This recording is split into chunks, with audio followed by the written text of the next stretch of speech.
Tema hari ini saya ambil dari Roma pasal yang ke-10 tadi, ayat yang ke-13. Coba kita baca kembali ayat yang ke-13 ya. Sebab, nah saya pakai cincin punya ya. Sebab barang siapa yang berseru kepada nama Tuhan akan diselamatkan. Ya, jadi barang siapa yang berseru kepada nama Tuhan akan diselamatkan. Berseru kepada nama Tuhan akan diselamatkan. Sekarang orang-orang di dunia ini yang mempunyai agama dan sebagainya, mereka juga mengatakan kami juga istilah tanda kutip berseru menyembah Tuhan. Nah, Tuhan yang mana yang mereka seru? Tuhan yang mana yang mereka sembah? Kan begitu. Saudara, waktu Paulus menginjil ke Athena, nah Athena itu masih sampai hari ini masih ada di Yunani. Dia pergi ke kota, ke pasar, dia melihat di sana ada satu mesbah sembahyang. Ya, mesbah sembahyang, dan ditulis di situ kepada Allah yang tidak dikenal. Ya, to the unknown God. Pakai bahasa Yunaninya Theos. Theos yang tidak dikenal, tapi mereka menyembah dia yang mereka tidak kenal. Lalu Paulus berkata kepada mereka, saya lihat kalian semua orang-orang yang sangat, tanda kutip, beragama, superstitious, yang mau menyembah kepada sesuatu. Nah, sekarang saya memberitahukan kepada Anda semuanya, saya memperkenalkan Allah yang benar, namanya Tuhan yang benar, yaitu Yesus Kristus. Dialah pencipta alam ini. Tidak perlu kita membuat image-nya untuk menyembah dia. Membuat patung menyembah dia. Inilah ya Tuhan, nama Tuhan yang saya beritakan kepada Anda sekalian. Dengan panjang lebar, Paulus berkhotbah penuh dengan, tentu dengan kuasa Roh Kudus ya. Tapi apa yang terjadi, saudara? Ada beberapa orang mendengar, nah kata mendengar khotbah penjelasan Paulus, percaya. Tapi ada juga yang mendengar, menolak, tidak percaya. Itu saudara bisa baca kisahnya itu di Kisah Para Rasul pasal 17. Saudaraku yang saya kasih dalam Tuhan Yesus. Pada waktu Yesus sudah mau datang, dan sudah waktunya datang, dengan akan dilahirkan oleh seorang perempuan, yaitu Maria, Gabriel memberitahukan kepada Maria, "Hei, salam Maria." Terkejut ya. Kok ada malaikat datang loh pada zaman Maria.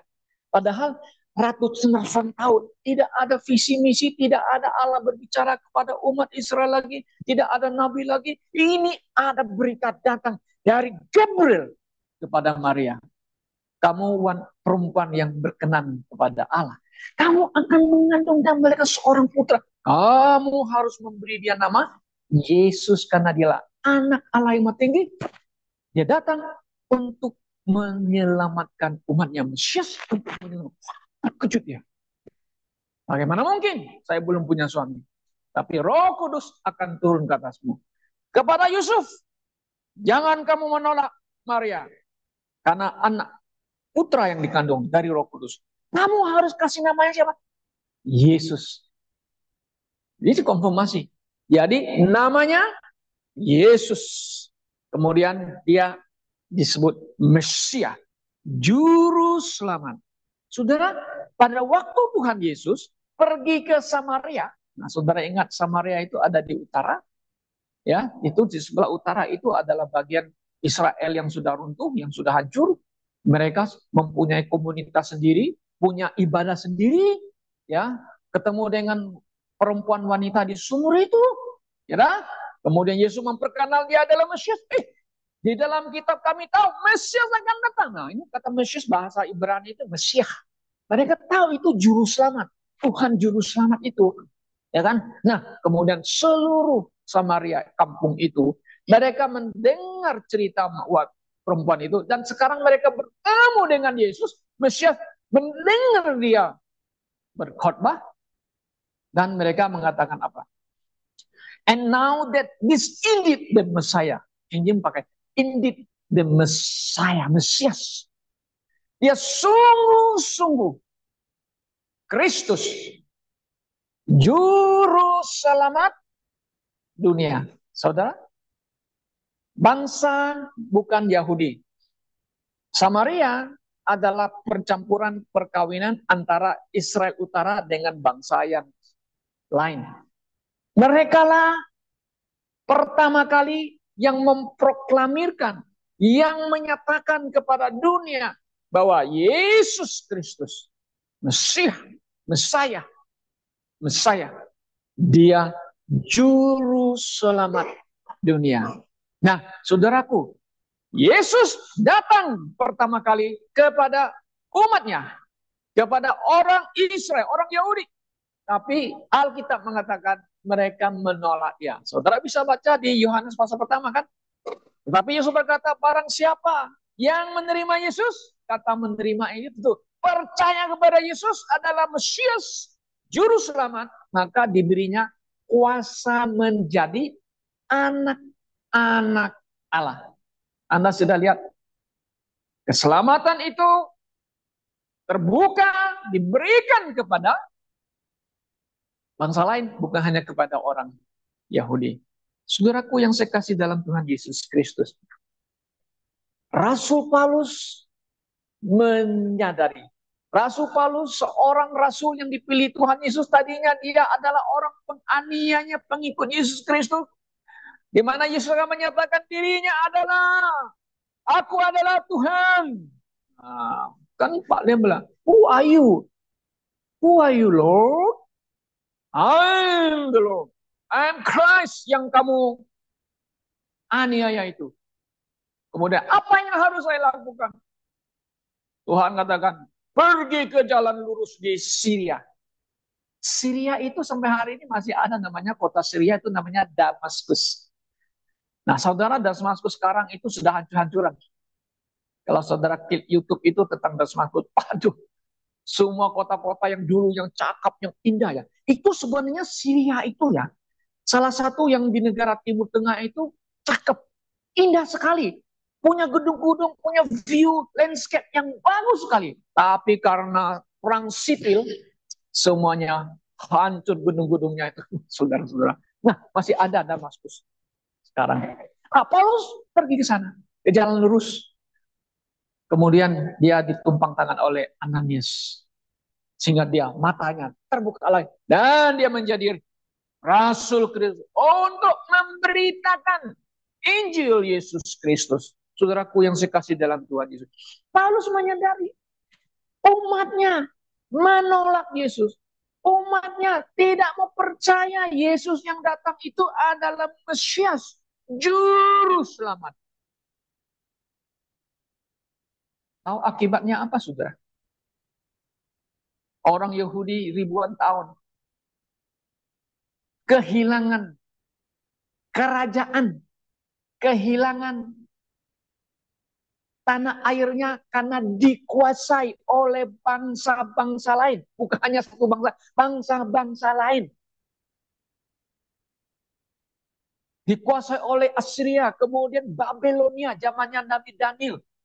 Kemudian dikuasai oleh Persia, Iran sekarang. Babilonia itu Irak, Persia itu Iran. Setelah Iran dikuasai oleh apa? Media, Persia Media, dan ditakluk oleh Yunani, Alexander the Great. Kemudian ditaklukkan oleh apa? Romawi sampai zaman Yesus Kristus. Bersilih ganti dikuasai oleh bangsa-bangsa lain. Tetapi herannya, ajaibnya, Orang Israel, orang Yahudi tetap eksis dimanapun berada. Sekalipun Tuhan menghukum mereka. Why? Saudara ingat. Ingat. Mereka umat pilihan Tuhan. Mereka bandel, Tuhan hukum. Mereka bandel, Tuhan hajar mereka. Tetapi janji Tuhan kepada Tuhan Allah kepada Bapak Abraham tetap Tuhan pegang. Bahwa tanah Kanaan memang milik mereka. Memang milik mereka loh. Kenapa? Sesuai dengan kata Alkitab firman Tuhan kan begitu. Ya. Nah, karena mereka menolak Yesus, saudara tahu nggak? Akibatnya, akhirnya mereka itu dibenci. Sebagai bangsa Yahudi dibenci. Ya, dibenci loh. Dari zaman ke zaman, dibenci-benci. Sampai hari ini dibenci. Zaman dulu dibenci oleh Esau, keturunannya. Esau. Ya, Esau. Tapi Esau akhirnya apa? Musnah, nggak ada lagi. Sukunya, bangsanya nggak ada. Dibenci oleh suku-suku yang lainnya ada di Kanaan itu seperti Agag, Raja Agag. Dibenci. Tetapi keturunannya masih ada. Agag itu adalah kemudian itu yang hidupnya di Persia. Zamannya Ahasuerus dan ratunya Esther. Haman. Alkitab mengatakan Haman itu keturunan bangsa Agag yang pernah dimusnahkan oleh Musa. Itu dulu mereka benci orang Yahudi, orang Israel. Nah, sampai di zaman Persia itu dibenci oleh Haman. Mau bunuh, mau basmikan semua orang Yahudi dalam kerajaan Ahasuerus. Tapi Tuhan menyelamatkan bangsa Yahudi melalui Ratu Esther dan Mordekai. Mordekai pamannya Esther. Nah, kebencian ini, saudara, kebencian ini kemudian diturunkan sampai ke zaman Persia yang ada sekarang yang diganti dengan Iran Republik Islam ya. Dulu Persia, tapi sekarang menjadi Islam. Saudara, mereka dibenci loh oleh satu bangsa yang ada sekarang yang kita sebut sebenarnya ada rezim pemerintahan Iran itu.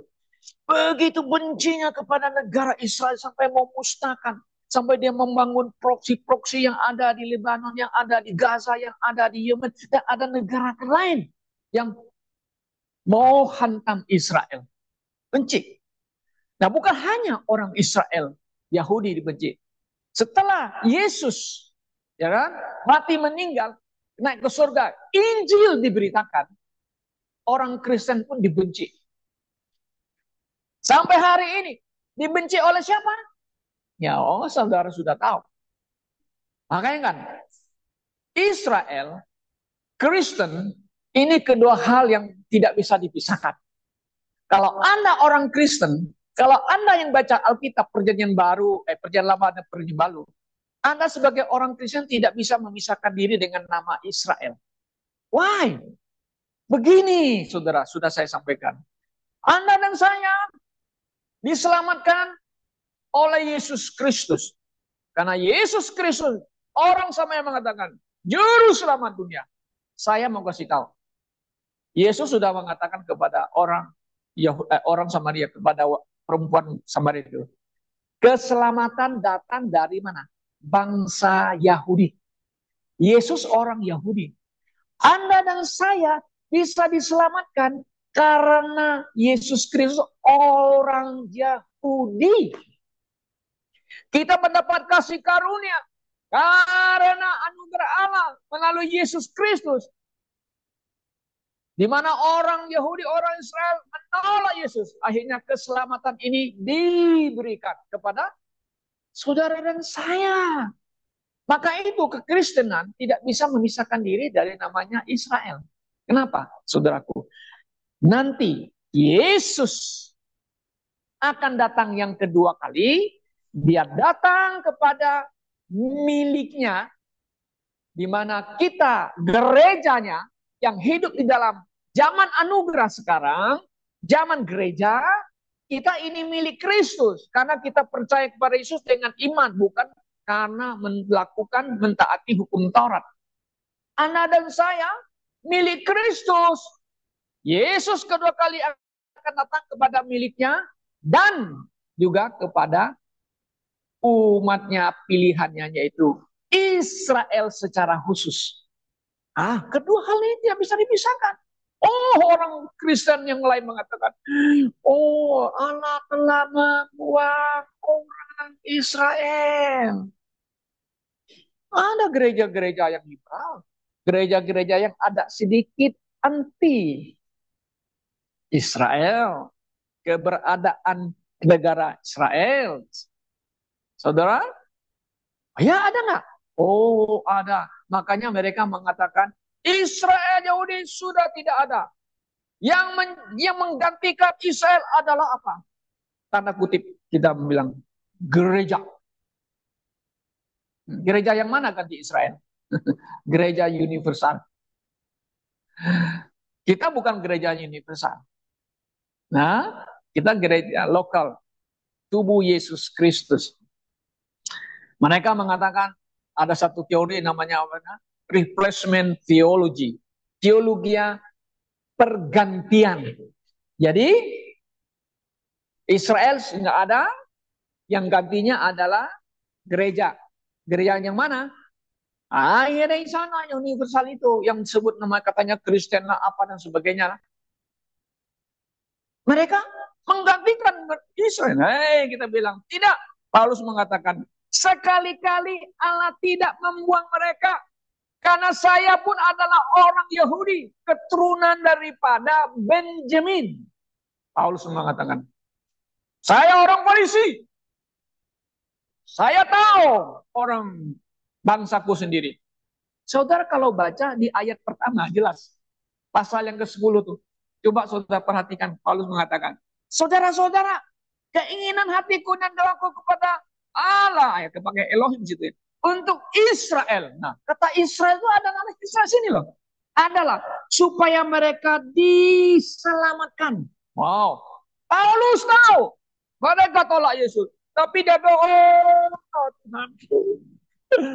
Dia panggil dalam bahasa Ibrani, Yehovah, selamatkan umatku, ya, selamatkan orang Israel. Itu doanya loh, harapannya. Kenapa Paulus mengatakan di sini itu?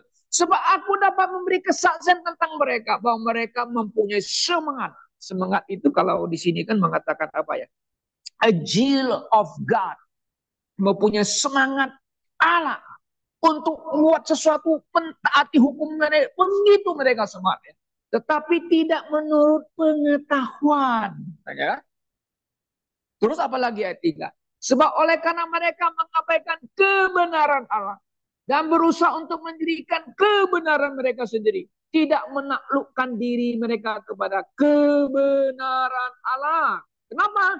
Karena Kristus, ayat 4, karena Kristus adalah akhir dari hukum Taurat untuk kebenaran bagi setiap orang yang percaya.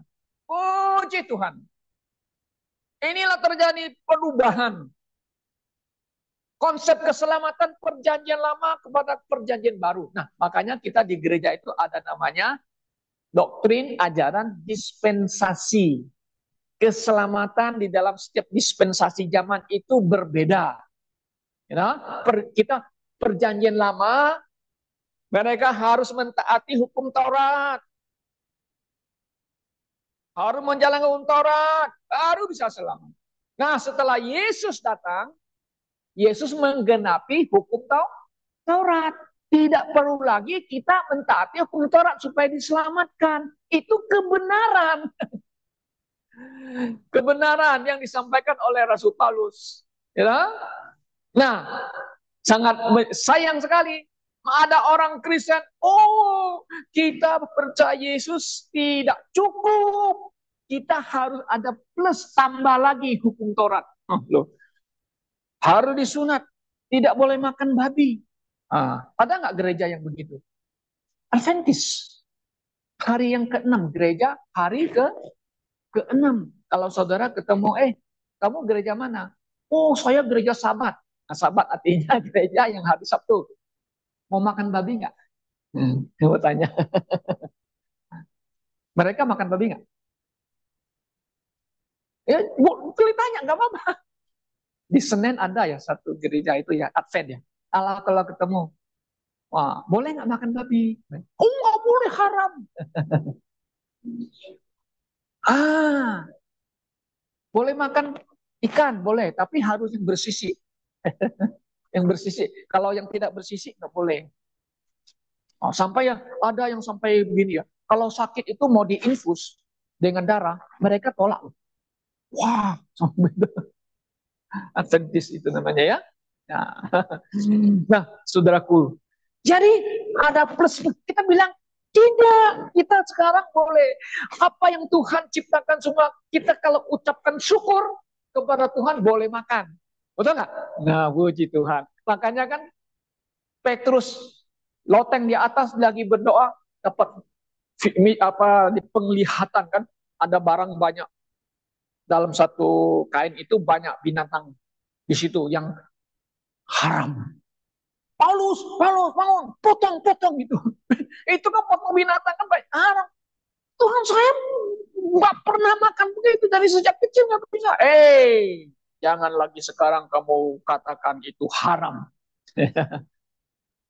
Boleh dimakan. Puji Tuhan. Kenapa? Karena Kristus menggenapi apa? Hukum. Hukum tuh ini nih ayat ini loh. Ayat 4 tadi. Ya, betul nggak? Sebab Kristus adalah akhir dari hukum Taurat untuk kebenaran bagi setiap orang yang percaya. Ya, setiap orang percaya kepada Yesus Kristus, saudara. Puji Tuhan. Anda jangan takut bilang haram makan babi. Nah, kalau di Tiongkok, justru makanan yang paling enak, lezat, number one adalah babi. Menurut para peneliti ya, Yusuf orang yang makan babi itu sehat ya. Benar ya Pak Pak Surya ya. Karena sudah diselidiki ya.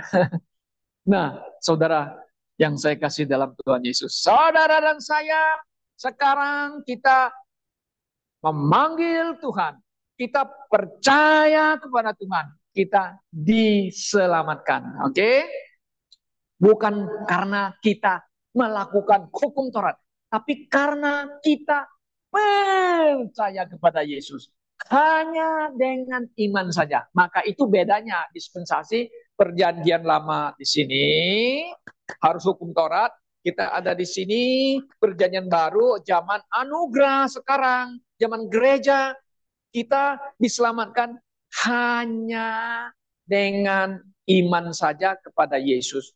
Itu karunia, kasih karunia. Oh yes, sesuai dengan Efesus pasal 2 ayat 8 kan. Kamu diselamatkan karena kasih karunia Allah melalui iman itu ya, bukan usahamu tapi pemberian Allah. Oh iya, kita percaya. Kalau bahasa trennya, teologianya itu ya, sola fide. Ada lagi sola scriptura. Itu bahasa yang Trenton reform pakai dong. Kita oke, nggak ada masalah. Kalau mengatakan sola fide itu hanya iman saja. Yes, kita bilang. Iya, tidak ada tambah, tidak ada kurang. Tetapi sekarang banyak pendeta yang mengatakan, tidak cukup. Harus tambah, kamu cinta kebenaran. Wah, lu hebat ya. Kamu apa? Rajin ke gereja. Ya. Kalau kamu tidak rajin, wah, kamu bisa hilang keselamatanmu. Kamu tetap harus setia supaya tidak hilang. Itu you tambah-tambah. Orang yang diselamatkan, dia punya kewajiban sebagai orang Kristen. Tentu kita harus setia. Itu kewajibanmu. Kewajiban kita. Kita harus rajin ke gereja. Yes, itu kewajiban kita. Kenapa? Karena kita melakukan semua ini supaya nanti kita harus dapat namanya apa? Rewards, saudara-saudara. Rewards. Ya kan? Berapa reward? Kalau gitu Pak Pendeta, kalau gitu udahlah aku malas nggak usah lah. Kak Pendeta bilang pokoknya saya sudah masuk surga, nggak usah lah pergi ke gereja. Bukan begitu. Orang yang selamat justru punya satu namanya apa ya? Bukan rajin, apa nama itu? Semangat, makanya zeal. Paulus mengatakan orang itu semangat zilnya, waduh, kalau suci, satu hari sembahyang 5 kali, berapa kali, puasa lagi, itu zil, semangatnya, begitu loh. Semangat, harus ada semangat. Kalau belum ada apa. Orang ini Kristen atau yang sudah lahir baru. Kita juga sanksi kan gitu. Tapi kalau orang sudah lahir baru ya, ada zilnya, semangatnya sudah. Kalau kita semangatnya yang benar. Benar kenapa? Karena kita ada di dalam kebenaran. Karena kita dalam Yesus Kristus. Tapi orang Yahudi, ada zilnya. Paulus bilang, tapi yang mereka lakukan kebenaran diri sendiri. Nah, yang mereka ciptakan diri sendiri dan buat hukum-hukum tradisi. Maka Yesus marah sama mereka kan. Cuma kamu sembahyang, cuma menyembah Elohim, le apa? Ya, Yehova. Kenapa? Hatimu jauh daripada Tuhan. Kenapa? Yang kamu dengar, yang kamu lakukan ajaran manusia. No, Tuhan bilang.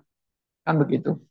Ya orang Yahudi, Paulus tahu itu. Nah, sekarang saudaraku yang saya kasih dalam Tuhan Yesus. Kita lihat. Ayat yang ke-13 tadi mengatakan begini. Sebab barang siapa yang berseru kepada nama Tuhan akan diselamatkan. Nah, sekarang begini. Kalau orang yang berseru-seru kepada, oh Tuhan, Tuhan, Tuhan, Tuhan, Tuhan. Apakah itu cukup? Sesuai dengan ayat ini.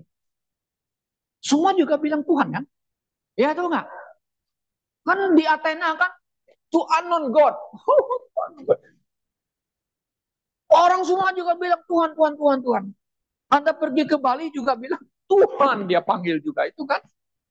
Ya, saya percaya kepada Tuhan yang Maha Esa.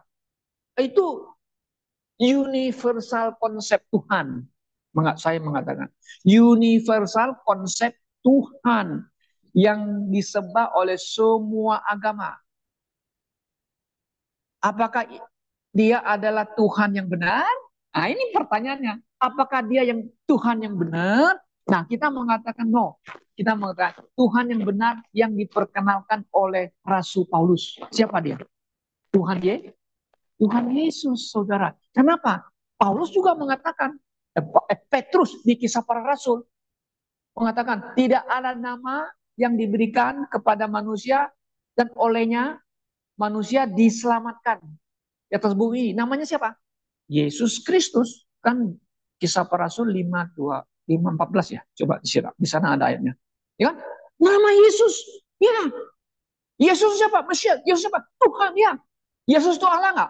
Kita bilang iya. Banyak orang juga percaya Yesus itu Allah. Mereka percaya the secondary God. Nah, itu saksi Yehova. Yang Amoy suka ketemu dua orang itu, saksi Yehova. Bawa buku cakep-cakep. Wah, kalau kamu percaya Tuhan Yesus, kamu akan masuk ke dunia ini. Ada anak-anak kecil pegang ular nggak digigit, ada main-main sama singa dan mereka tidak digigit. Itu yang biasanya di jalan-jalan itu saksi Yehova.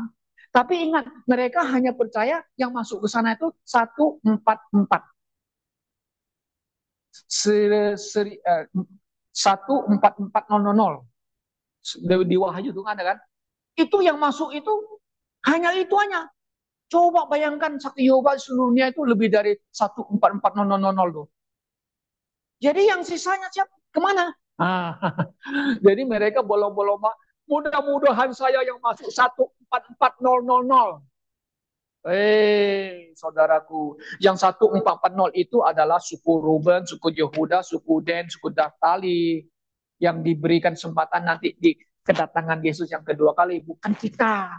Itu salah penafsirannya. Ya, makanya sih malah setiap orang yang percaya kepada Yesus diselamatkan. Enggak 1444 aja. Nah, sekarang juga ada di Korea. Itu pendetanya yang nama terkenal Lihan Lia. Itu namanya pendeta Gereja Yesus Sang Bait Tabernakel Kesaksian. Liman Hee namanya. Dia bisa luluskan orang mahasiswanya itu ya, wisuda ya, tahun lalu itu 100.000 orang lulus teologian yang sekolah di Korea Selatan. Gerejanya besar, jemaatnya banyak sekali. Nah, ini namanya gereja Yesus Sang Bait Tabernakel kalau bahasa Indonesia. Namanya kalau bahasa Mandarin, bahasa Koreanya Sin Cheong Jin. Sin Cheong, Sin itu bahasanya baru. Artinya langit baru. Dia bilang mengatakan, hanya Tuhan memberikan kepada saya penggantinya Yesus yang hanya bisa menerjemahkan kitab Wahyu. Waduh, luar biasa. Dan dialah yang akan membawa mereka masuk ke surga hanya 144000. Wow. Lalu yuk pergi ke sana, belajar apa? Mau masuk surga bersama dia. Jemaatnya sudah lebih dari 100 lebih orang. Sisanya mau kemana? Gitu loh. Makanya lihat Alkitab, back to the Bible. Kita bilang back to the Bible, yes, gitu loh. Kembali ke Alkitab. Kan di sini gue bilang, setiap orang yang percaya kepada siapa? Tuhan yang benar. Tuhan yang benar siapa? Yesus Kristus. Itu Paulus mau sampaikan. Ini yang gereja kita beritakan. Bukan konsep Tuhan yang universal. Kita nggak mengakui itu konsep Tuhan universal. Oke? Saudara yang saya kasih dalam Tuhan Yesus Kristus. Puji Tuhan. Saudara dan saya yang percaya kepada Yesus. Yang terima Injil itu. Yang mengakui dengan mulut. Yesus adalah Tuhan. Kemudian dimeteraikan oleh Roh Kudus. Sebagai jaminan keselamatan kita. Anda diselamatkan. Sesuai dengan ayat yang ke-9 dan 10. Coba saudara baca lagi. Di Roma 10 ayat 9 dan 8. Bahwa jika kamu mengaku dengan mulutmu Tuhan Yesus. Dan percaya dalam hatimu bahwa Allah telah membangkitkan dia dari orang mati. Ya Allah kan telah Bapa membangkitkan Yesus yang telah mati itu kan. Oke? Kamu akan diselamatkan. Nah, karena dengan hati orang percaya sehingga dibenarkan. Dan dengan mulut ia mengaku sehingga diselamatkan. Anda percaya Tuhan pakai otak atau pakai hati? Halo. Saya mau percaya Tuhan pakai logika. Tuhan.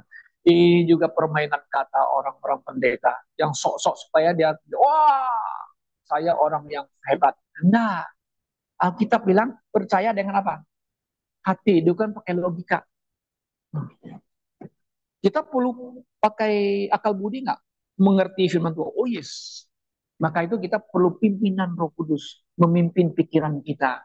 Itu sudah tunduk pikiran kita kepada kebenaran. Ini orang Yahudi ini yang pintar-pintar itu ahli kitab ini Farisi. Ahli Farisi itu orang pintar loh. Paulus itu orang ahli Alkitab, kitab Taurat loh. Pintar loh saudara. Orang Farisi ini pintar bilang. Dia tidak tunduk kepada kebenaran Allah. Itu masalahnya. Banyak juga, pokoknya aku pintar. Nah, kita tunduk kepada kebenaran firman Tuhan. Anda akan berbahagia. Anda akan diperkenan kepada Tuhan. Kan? Saudaraku yang saya kasih dalam Tuhan Yesus. Maka itu di akhir zaman itu. Kita perlu waspada. Waspada apa? Karena banyak nabi-nabi palsu muncul. Dia bisa membungkus diri. Wah, saya pendeta. Saya hamba Tuhan dan sebagainya. Dia membungkus diri. Dengan apa? Dengan nama Yesus dan sebagainya. Dia bisa buat mujizat katanya. Semua itu adalah saudara-saudara. Mereka itu memakai nama, mencatut nama. Nah, mencatut nama saja. Maka itu Yesus berkata, sudah memperingatkan pengikutnya, berhati-hati. Akan muncul nabi-nabi palsu. Matius pasal yang ke-7 ya. Ya, nabi-nabi palsu, kamu akan ketemu mereka dengan buahnya. Mereka panggil Yesus. Tuhan, Tuhan, Tuhan. Bukankah kami telah bernubuat demi namamu? Bukankah kami telah melakukan mujizat di namamu? Bukankah kami telah mengusir setan demi namamu? Lalu Tuhan menjawab apa? Aku tidak mengenal kamu. Enyaklah kamu. Karena kamu tidak melakukan kehendak Bapakku. Oh, kehendak Bapakku apa? Nah, saudaraku yang sekasih, banyak sekarang timbul kalau saudara lihat di YouTube itu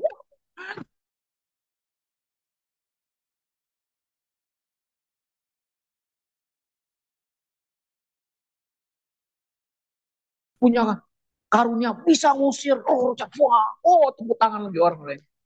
Tapi satu hari Tuhan akan mengatakan, aku tidak mengenal kamu, Bapak. Bukan artinya saya tidak percaya mujizat ya. Saya percaya ada mujizat, tapi bukan cara-cara yang begitu. Ya kita bisa berdoa pada Tuhan dalam nama Yesus, Tuhan bisa melakukan mujizat. Kan begitu. Tuhan bisa sembuhkan kita dari berbagai penyakit dan sebagainya. Bisa setan bisa keluar dari orang itu. Sebenarnya orang yang dirasuk setan itu ya, kalau dia duduk tenang-tenang dengar Injil dan dia mendengar Injil, gitu, mendengar Injil, terima Yesus, itu setan itu bisa keluar. Tidak perlu ditengin. Banyak kali saya juga pengalaman dulu sama teman-teman ya, orang yang seperti kerasukan setan. Sebenarnya dia stres berat, seperti kerasukan setan. Di tengah-tengah, oh nggak kalau keluar. Saya pernah alami itu waktu masih di sekolah sama teman-temannya. Dia baru tahu latar belakangnya ada. Nah, makanya itu namanya sakit batin. Betul ya, sakit apa namanya batin? Luka batin, sorry ya. Oke lah, orang ada bilang sakit batin, luka batin. Luka batin itu ya saudara ya, orang Kristen itu ya, kalau dia tidak lepas dari situ ya, kadang-kadang dia bisa kayak orang yang dirasul. Mungkin dia menang masa lalu tuh. Wah kita tahu, kita jangan namanya. Tapi kok nggak keluar-keluar. Nah, sudah selesai itu baru kita tenang-tenang dia. Baru dia nanti dia suruh dia tenang-tenang. Sudah lama dia tenang-tenang. Nah, baru dia, kenapa saya ya? Kenapa saya? Nah, kita pikir dia kerasukan setan. Padahal dia itu secara emosional. Dia kuasai emosinya itu ya. Jadi tidak dirasuk setan. Kalau bisa hilang, bisa pergi. Bitin itu bisa disembuhkan. Memang ada orang betul-betul dirasuk setan. Udah ada langit mana? Nggak ada. Sebenarnya kalau kita menenangkan dia pakai obat, nanti dia bisa baik sekali. Nah, ini dokter, ada satu dokter yang dulu saya bawa kena jemat itu ada yang seperti kerasukan gitu, tapi sebenarnya bawa ke dokter Duwijo. Nah, ingat betul. Pas di depannya Husada di Mangga Besar itu, dia bilang begini, kalau orang yang mau ngetes orang kerasukan setan atau enggak ya, kalau jarum saya ini kalau saya suntik nggak bisa masuk, pasti ada roh jahat. Kalau jarum ini saya suntik ke orang itu masih bisa masuk, itu orang yang lagi sakit. Dokter Dewi Joya, Pak, so ingat. Okay. Thank you. Nah, saudara, puji Tuhan. Kita orang-orang yang percaya kepada Tuhan Yesus yang telah mati. Dialah juru selamat dunia. Dialah yang akan menyelamat kita. Karena kita ada di dalam Yesus Kristus. Amin. Mari kita berdoa.